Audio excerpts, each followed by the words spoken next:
Yeah, so hi, here we are. We are having a chat about home ed and AI. Why are we having a chat about AI and home ed? And this one goes to Craig. No idea. No. Okay, okay, sorry, go on. It comes up quite a lot, doesn't it, in the group and in chats actually, off group that I have with local home editors. This comes up a lot. AI has exploded in the last, 4 years probably. The advancements in it are kind of non-stop at the moment, and so it feels timely to chat about this and to allay some concerns and also to put out some cautions that we would suggest you take. I don't worry, I'm not making you enormous for very long. I just suddenly remembered I wanted to spotlight us all so that Crikey, don't do that again without warning. That was terrifying. I thought I'd landed on the moon. not just for you. Okay, right. So I didn't actually listen to any of that because I got distracted.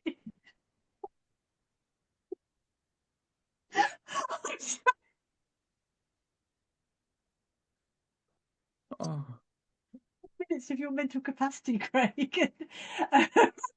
But I'm a little bit sleepy in the head still from being ill.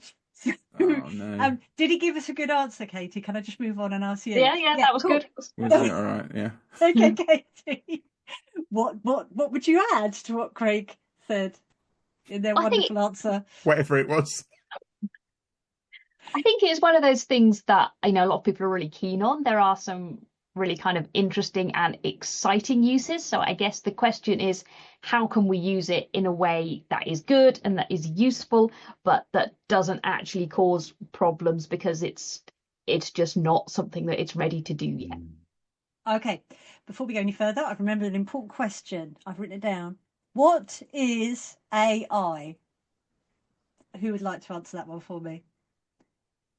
Okay. Oh, and also, Okay. would I even know if I was using it?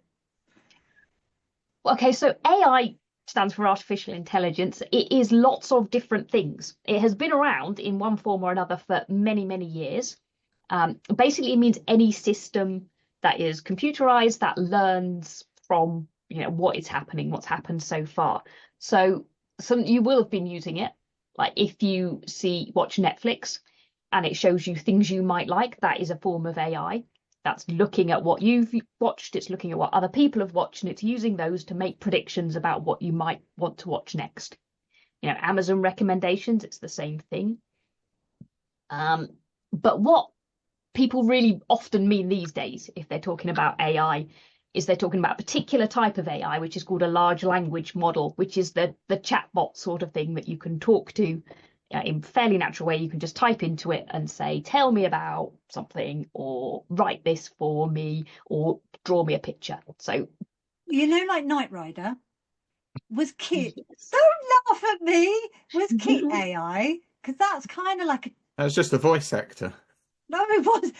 I mean, the fictional Kit was AI, yes, Yeah, but I know like it wasn't a documentary, Katie. I yeah, know it wasn't. I know it it wasn't. was It was just the Hoff pretending. pretending. Yes. Which I just Yeah. needed to establish that you knew that. Yeah. Otherwise, it's turned into an intervention.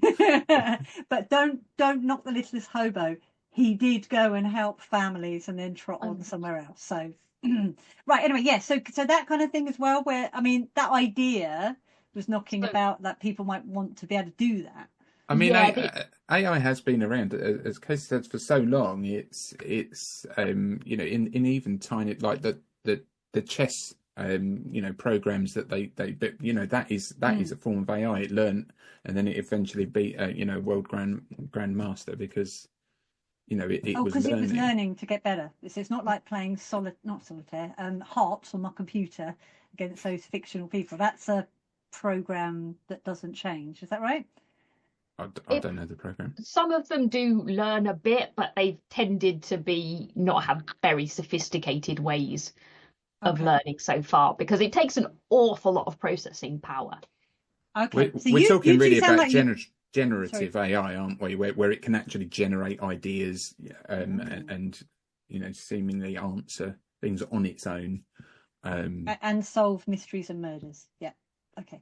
I mean, that's the next level. So, Oh, okay. I mean, something that people are kind of working towards, they think might be coming soon, is called AGI, which is Advanced General Intelligence. And that's, all of the different bits of AI that we've got now have kind of quite specific use cases.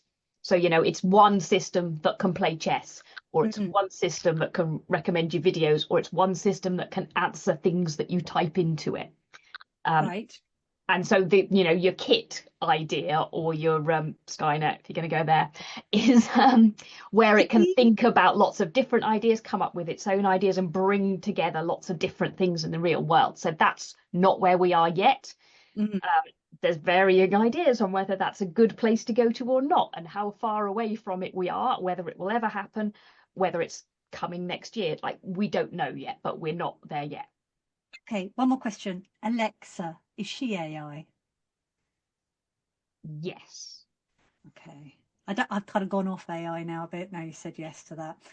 Okay, all right. So you two sound like you know more than me about this, which isn't hard. So Craig, we'll go with you first. Yes, please. How Because I much do think you know? my qualifications pale in your postcard comparison. where you wrote it on. No, go on. Why have I got you here? Apart from the fact it does say Cheryl and Craig, or Craig and Cheryl have a chat about.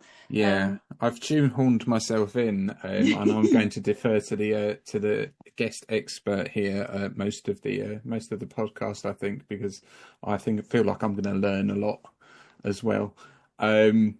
I look at more of the governance side of things. So I'm looking at risks around data privacy, how secure are these kind of systems as well, and things like that. I'm hoping to be qualified in AI governance in the next few months, but at any rate, I'm training in it now, and it comes up a lot in my work and professional life. So. That's kind of I know my that some of the expertise. questions we've got are about data protection and people's worries about that. So I shall come back to you when we get to those ones. Okay, cool. Thank you. And then Katie. I feel like I've been bigged up rather too much here. And I guess my qualifications are, I was in a previous life a software engineer, so I kind of understand a bit of the coding and the maths underneath it all. I have done a little bit of work training AI more recently, again, just little bits and pieces, but it gives me a reasonable understanding of how it all works. I've used it some. My son and my husband have used it an awful lot, mostly for coding, but for all sorts of things. So we've kind of used it within our lives in particular ways.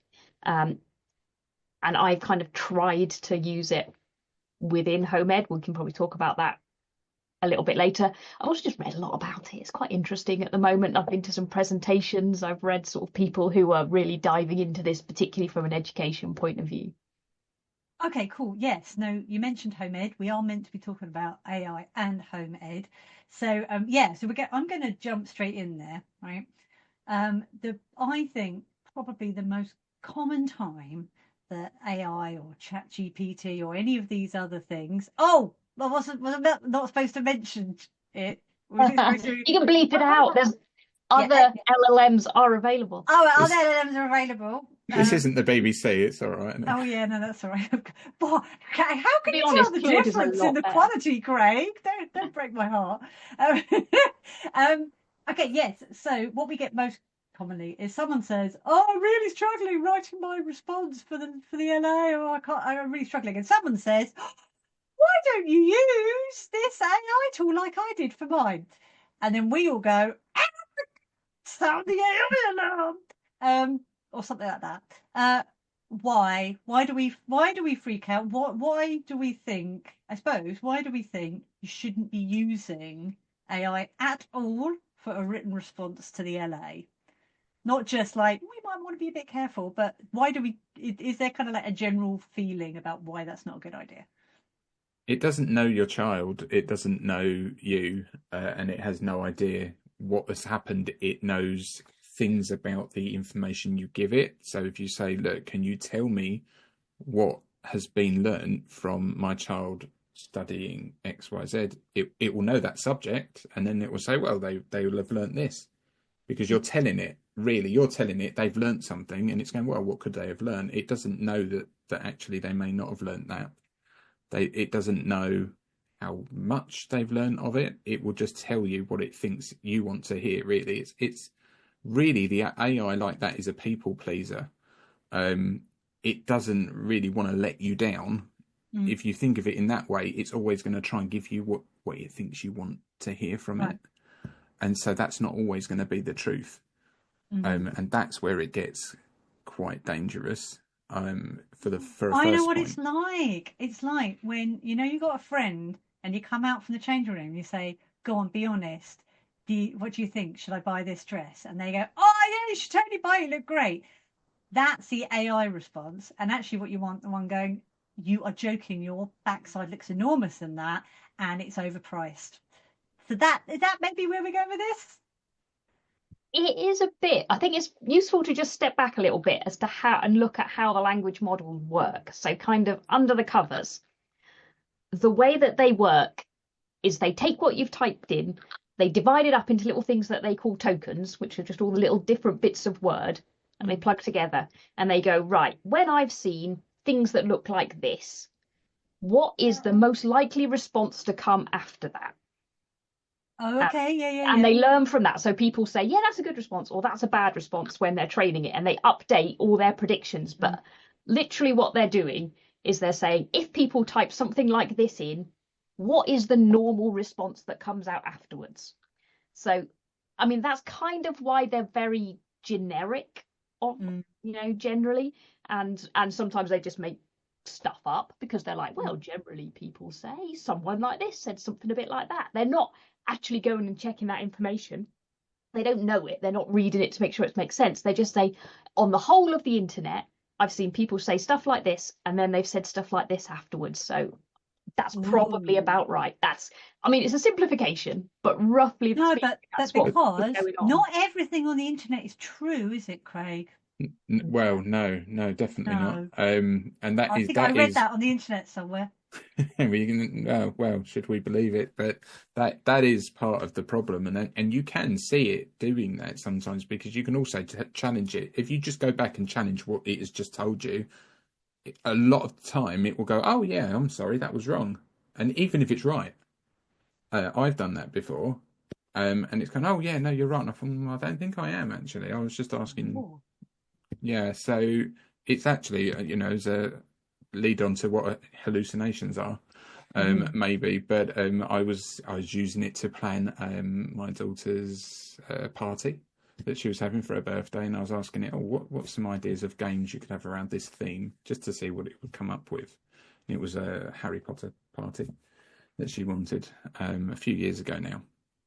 But it suggested a game where the children got wands. Oh, okay. And then it started talking about, and then they'll shoot magic at each other and knock these things over. And then if they get knocked over, you could give them points. And it was thinking that the magic was real and that it would actually operate in the real world, which obviously everyone knows it doesn't. Sorry, everyone. Yeah, I know. I've ruined some people's lives there. But that gives you an example of it's presented that as if it's a real thing that can happen. And that was obviously just false. And so something as trivial as that, imagine if you're then giving it a really important job to do, like a written response to the LA. Okay, I can see why this is a problem. I feel kind of bad for AI because it's just trying to make you happy. I mean, it's like some poor kid that's just like, please don't spank me. I just want you to like me. It does, and it's what it comes up with is really plausible. It sounds good, but and I guess the other thing about it is because it's really generic. That's also partly what makes it easy to spot, because you can sort of tell that there's no personal voice in there. There's no like specific details that could only really be about that child. So that's sort of the other side of the danger. So there's the side that it's just not necessarily giving you accurate information. But the other side is from the local authority. They read that and they're like, I don't know, that looks a lot like AI because it's got a very standard style. Okay. Yeah, we're moving on. So how do you think the LA would actually know? Do you think they'd actually read that and go, I don't think this person wrote this, or they've copied Yeah, it from I somewhere. think you just get a feel Definitely. for it, particularly if you're getting more, a few of them in. I mean, for a start, it's got quite a standard house style, so it will do things with, little headings in bold and little bullet points. I mean, obviously people do those as well because Mm. it's got that from looking at lots of reports. But Yeah. immediately when I see something like that, I'm like, most people though don't write quite like that. It's Yeah. the combination of seeing the style of it, seeing the sort of generic comments that it makes, seeing that sort of slightly flashy, sounding really good, but you look back at it and you're like, it didn't really tell There's me no anything substance. specific. Um, Yeah. and all of those, and they don't have to know for sure it was AI. It may not even be AI. You can't actually tell that. They've done lots of trials and it is not possible to tell for sure. Mm. All the LA needs to know is go, I think I need a bit more information because I'm just not trusting this. I'm not getting the feel that says this is an actual parent talking about their actual child. Maybe it doesn't match up with the other emails that you've sent them. Yeah. If you've been sending a little bit of chat back and forwards and then that is, perhaps a little bit informal, and obviously you do have a more formal, a smarter kind of tone for your actual response, but if it's completely different, that's another thing the LA is going to go, yeah, I don't know. I just don't think it's right. And that's what starts pushing them to go, well, I need to actually go and talk to them properly. I need to go and talk to the child as well because I need to see some more evidence because this just doesn't feel right. Like, I can imagine, so especially someone who really does struggle with words, putting words together, like short emails, that's fine, but having to try and put their thoughts into words, they really struggle. And they go, oh, well, I almost like fishing. I'll try with this AI thing. It's like, oh, yeah, that sounds exactly like what I wanted to say. That's exactly the kind of thing I'd like to say. And I can see why people just go, well, then what's wrong with me using that? Because that is true of my child. I just didn't write it from scratch. Is it still the fact that it's not got the personal bit, But it's not going to know how your child has applied that learning. Mm. It's going to know generically what you could have learned, what Right. might have been absorbed, and it might get all of that right for your child. It might be that your child's learned A, B, C, D that it comes up with. Absolutely. It doesn't know how they've applied it. It can't give examples of where they've applied it and what that looks like. And that is really the evidence that you need to get across to an LA in your response that is that evidence of that application of knowledge to show understanding and to show how they've learnt it, which it won't And have a show clue about. progress as well, right? I think that's the other thing, is Yeah, because it doesn't show this from this point compared to this yeah. point. It describes what just happened, not looking at And progress over a in period of time. looking at that, and sorry, this might dip into another question, so you know if you need to, Nudge. but yeah, put it. In that respect, it's good as a starting point. If you're looking into a subject that maybe your child said, I want to learn about this, or that you've planned that you want to look at this, you could use it in that way to say, what could some of the learning outcomes be from studying this subject? It might give you some pointers that you might want to aim for. That might be a way you want to learn it. I'm not saying that is the best way to use it or that you should do that, but if people want to look at what it can do, it might give you a direction to go in around a certain subject that maybe you'd not considered, that might be worth looking into. That's almost using it right at the other end, isn't it? Rather Is that than something that you've done? Have either of you done that? I've not, no. I mean, not in terms of that, but I do think that's actually one of the cases where your chatbots are really, really useful, which is just giving you ideas. Mm.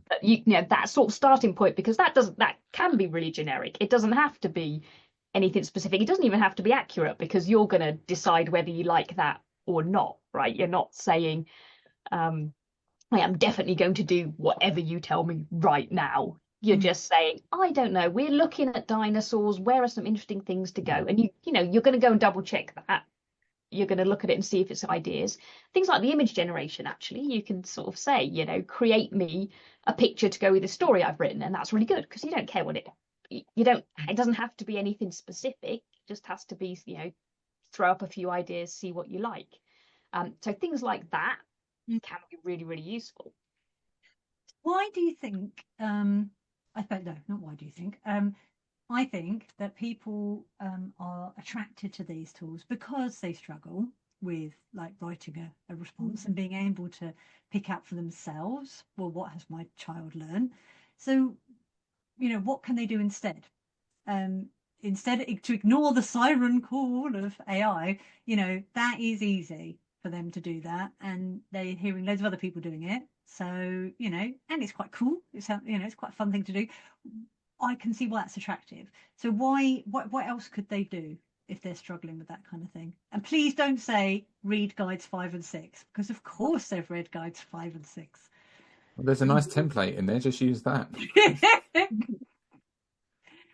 I personally would say go to someone experienced that knows, how you need to do it, like a friend or your local community. There'll be someone in there, hopefully, that would be able to give you pointers or point you in the right direction.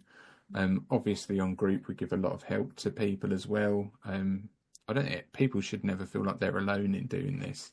It's just that this tool, and obviously we can't ban people from using it, but it's just the suggestion that this isn't the best way to construct your response. I mean, I think my sort of thinking on it, and this doesn't quite answer the how do you do it bit, is that in order to use it well, because people say, well, okay, I know, I understand all of the dangers. All I'm doing is I'm putting all the proper information in and then I'm just getting it to polish it, which, might be reasonable. But by the time you've got actually all of the information that it needs, you've got a response. You don't need it. That's the key thing, is the information you've got to put into it. And in, using it for other things as well. Generally, you just need to know so much to know whether it's doing it right, that you're already at the point where you can do it yourself. So maybe one thing, like the guides do, sorry, I mentioned the word. The way that we do it is we do prompts. And so maybe that it's not something I've tried, but maybe that's a way to do it, is ask Chat, if you want to use ChatGPT, say, what are the questions I need to be answering? So it's doing a little bit of that framing and thinking for you, but it is still you putting in those answers and those responses. So I'm answering the questions that AI is asking me, the other way around. So it's like, what questions should I be asking of myself to understand what my child has learned, or how do I observe, progress in my child's what education? are areas that I could, be looking at? What are when are times that my child might be learning that I haven't, that are not traditional workbook things? And actually, it quite often is quite good at those sort of prompts and ideas and causing you to think about things differently. But that's the starting point. It's not the end. Yeah, it's important not to take that as my child's done that then.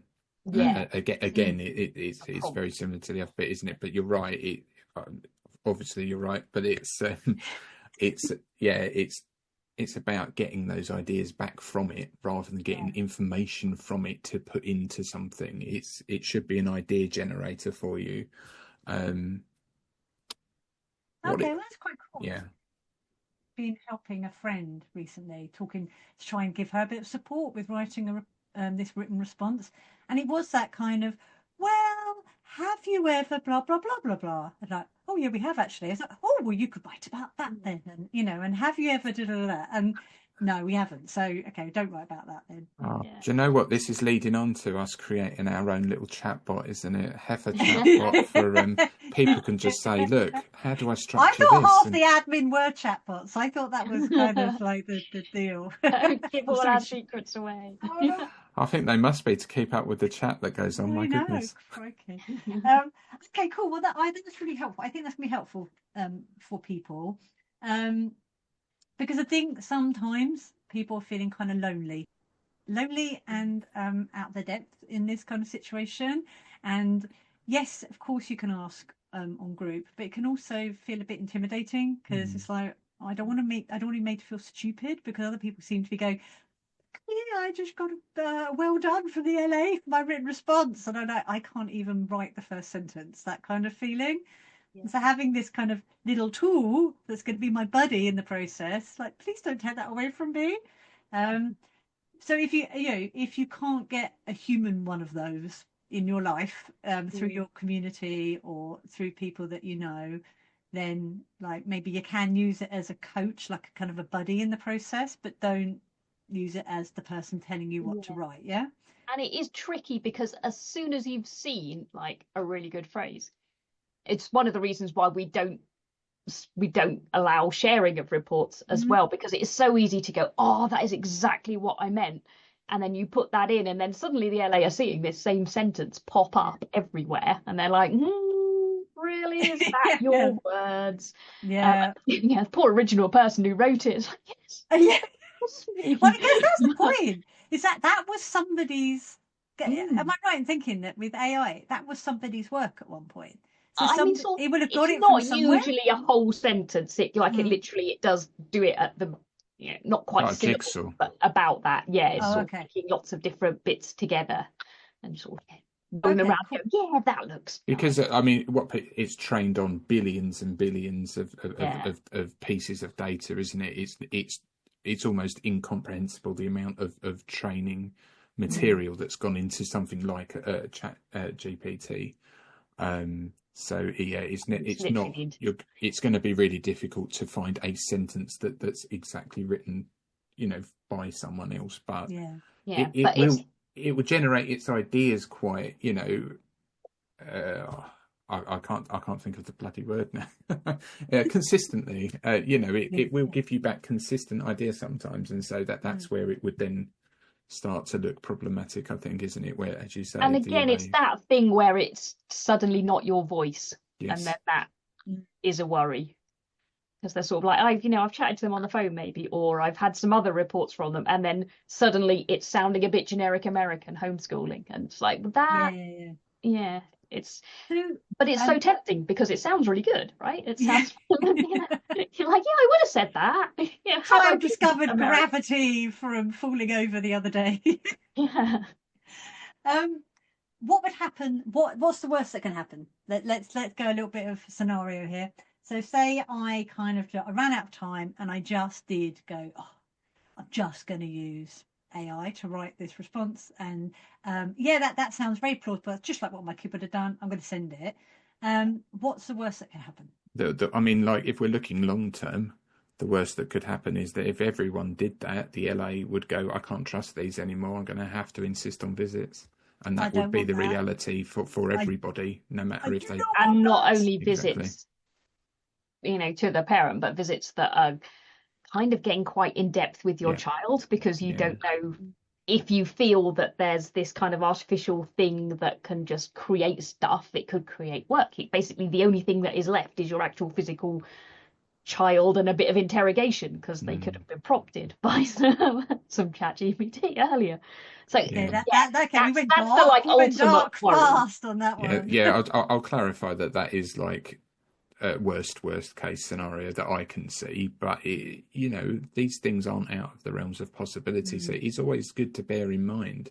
I mean, it's not even that far out of the realms of possibility. I just didn't want to scare people. Well, in the select committee, we do need to scare people a little bit. All right, terrifying. Take that bit out. Literally, in the select committee, the person from the LA, who was giving the LA local governance point of view, was like, we're seeing a lot of AI reports. We need to go around to people's houses to check out this is real. That's happening right now already. Right. So you don't want to be feeding that machine. It's kind of annoying, because at the same point, those of us that work in education, you get bombarded with, this is how you can use AI to lessen your workload. And part of it is about that, knowing when it is a good time to use it and when it isn't a good time to use it. Because at the same time, within education, there's a lot of talk about, are we going to have, can coursework even work anymore? Because everyone could just get AI to do it. Do we actually need everyone back in a school with someone staring over them to make sure it's their own work? So those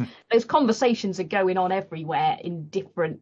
That's philosophical as well, though, isn't it? Because if they can produce a fantastic piece of coursework by the right prompts in AI, but then it all comes back to how do you actually learn stuff. So this again, little philosophical divergence is it has been shown that things like sat nav have reduced our ability to tell direction. So if we start outsourcing our learning and our thinking to a machine, we will slowly lose the ability to do that. That is a thing that happens, which is also a little bit scary, a little bit philosophical. Well, this came up actually among some of the, because we asked the admin what they were, what questions they had, and as well as asking some of the members on Heifer. And one of the things that came up was really nice actually. It was that kind of, you're going to lose the ability to do critical evaluation and critical thinking and all this kind of stuff.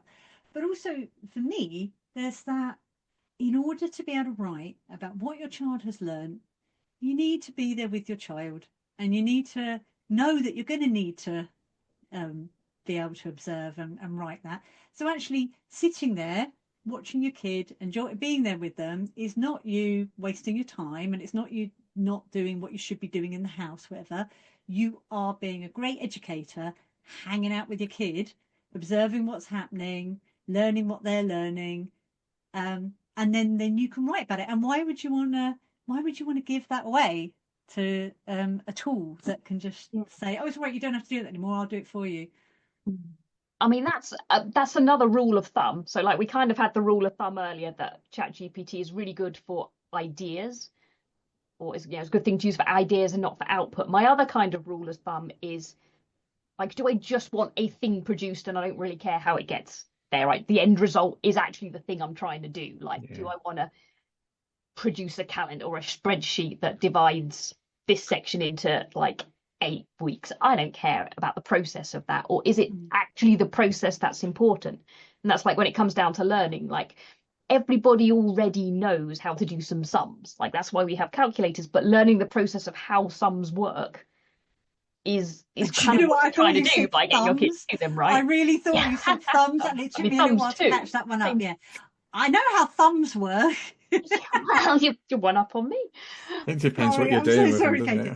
So no, you're right. So everybody knows how sums work. You're not reinventing maths every time. Yeah, but when you're getting your kid to figure out how to work out change, it's not because you actually need to know what the change is, right? It's because you want them to be able to do it in future.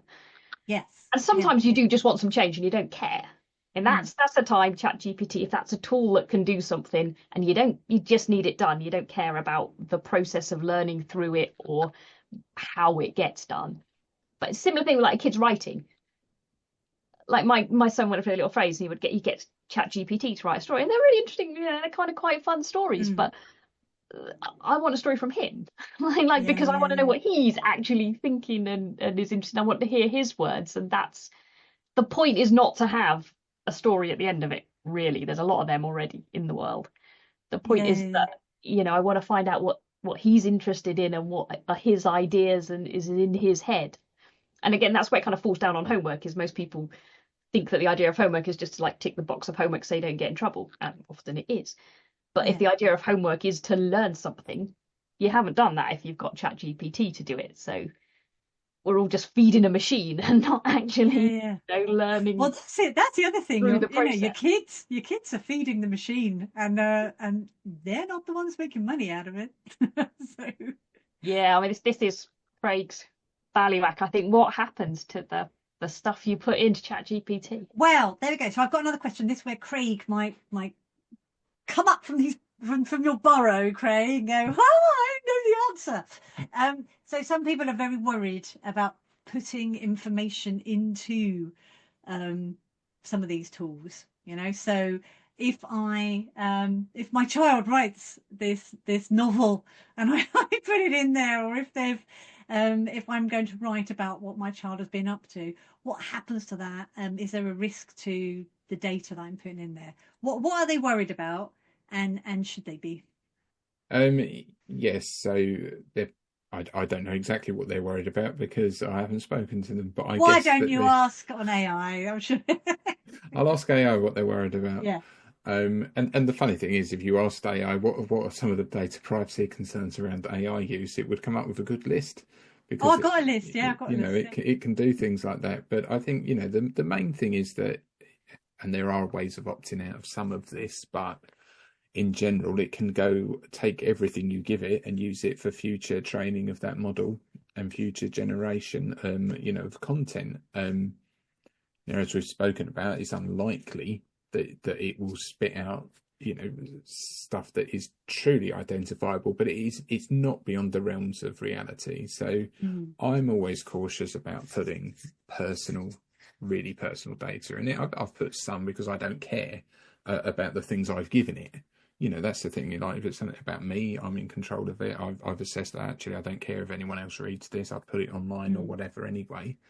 That's fine. I think it's where, especially where we're talking about people that might have children with medical issues or, learning needs, that they're putting a lot of detail in to get it, because you do have to get it to spit that, back out.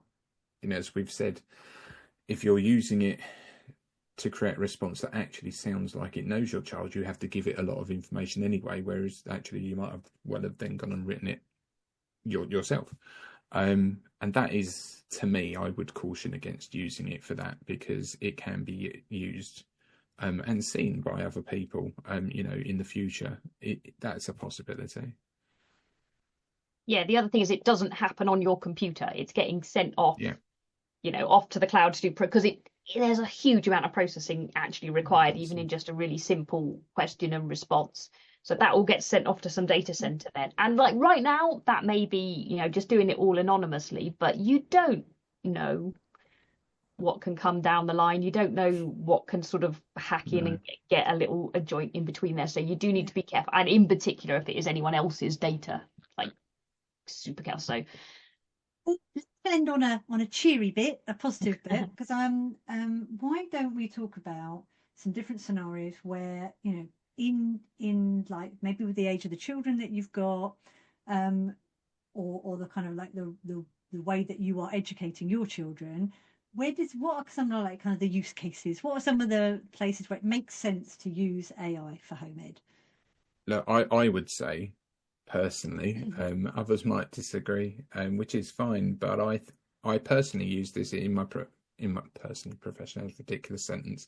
I use this in my professional life personally, to do coding, lots of coding. It saves me time. So if you're learning about coding, if you want to, and it would come up with some, if you said, I want to learn about this, can you help me?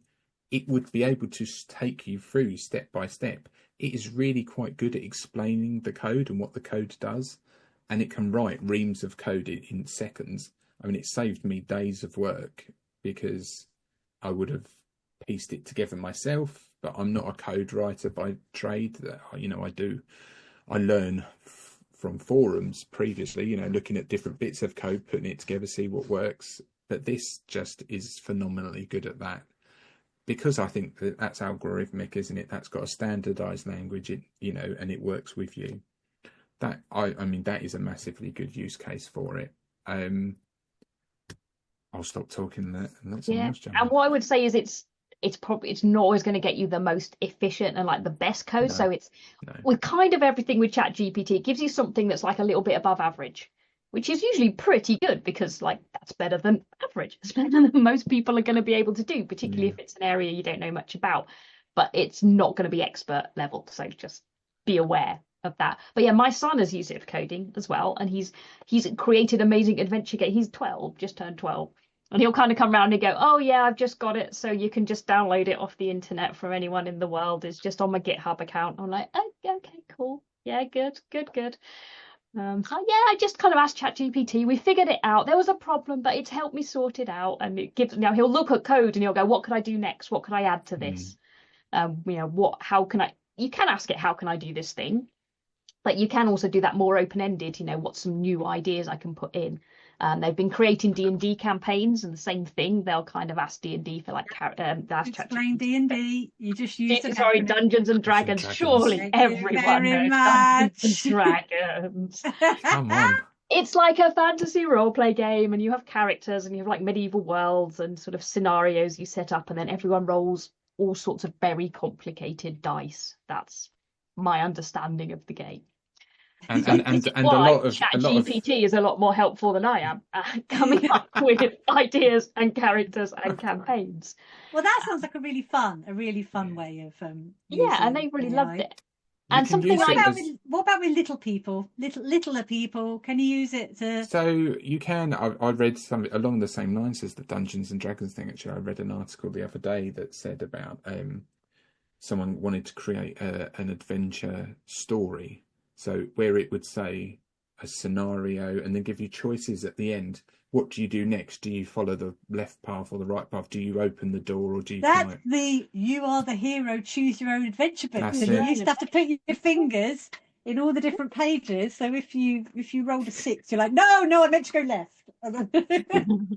Exactly. So it could be used for that, which and it might not come up with the most scintillating story, and some of it might not make sense, but I think that's a good.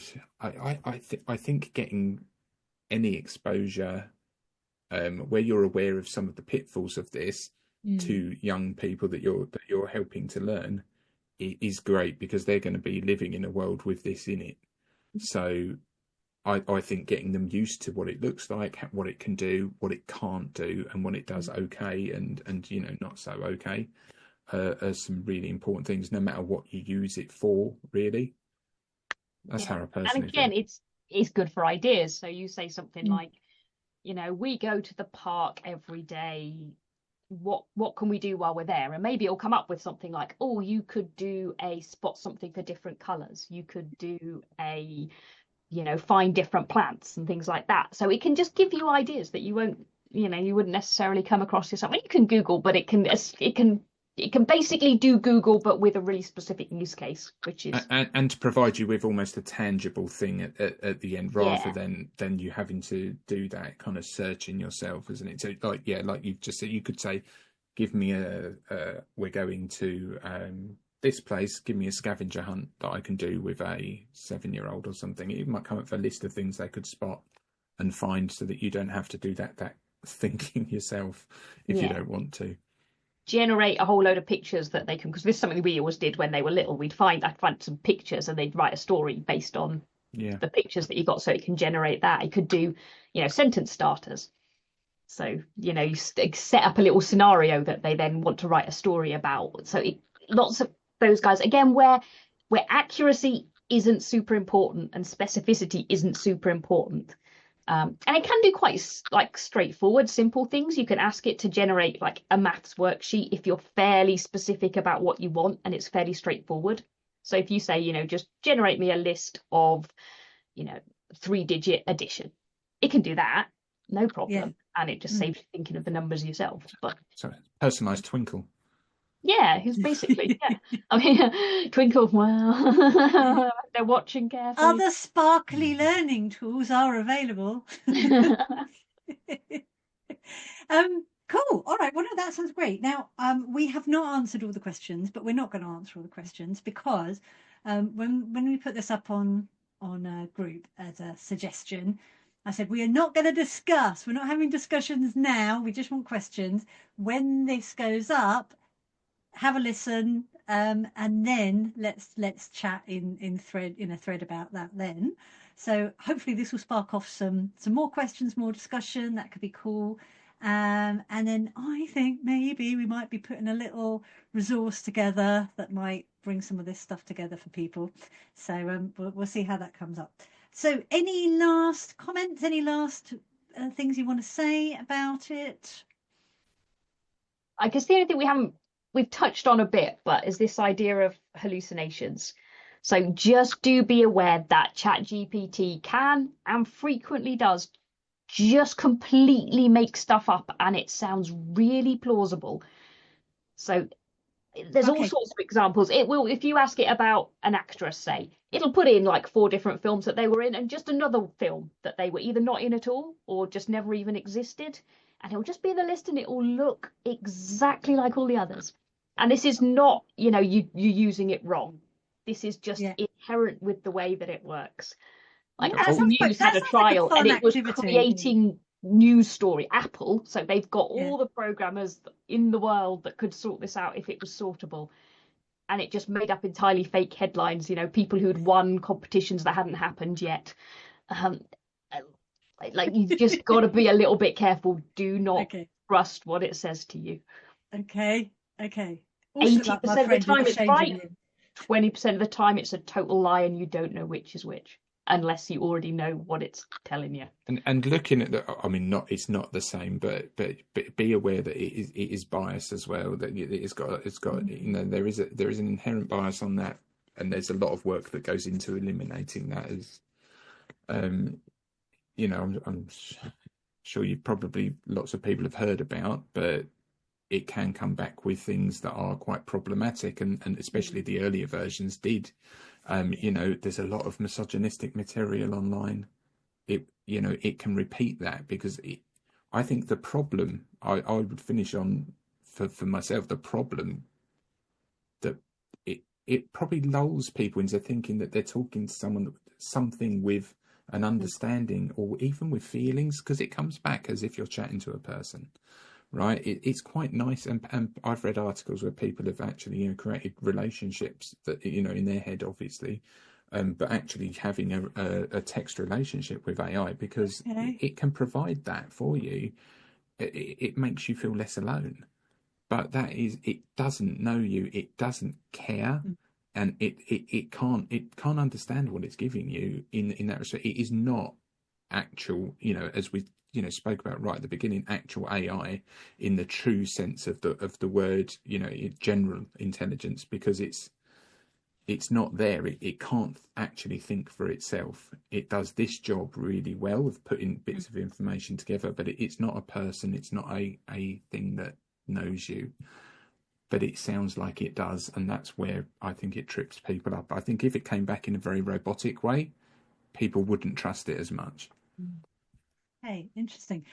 Ooh, well, I think we've given people plenty of food for thought. I look forward to seeing the discussion on group. Thank you very much for joining us tonight, Katie, and can't wait to have another chat with you, Craig, on some other wild topic about home ed.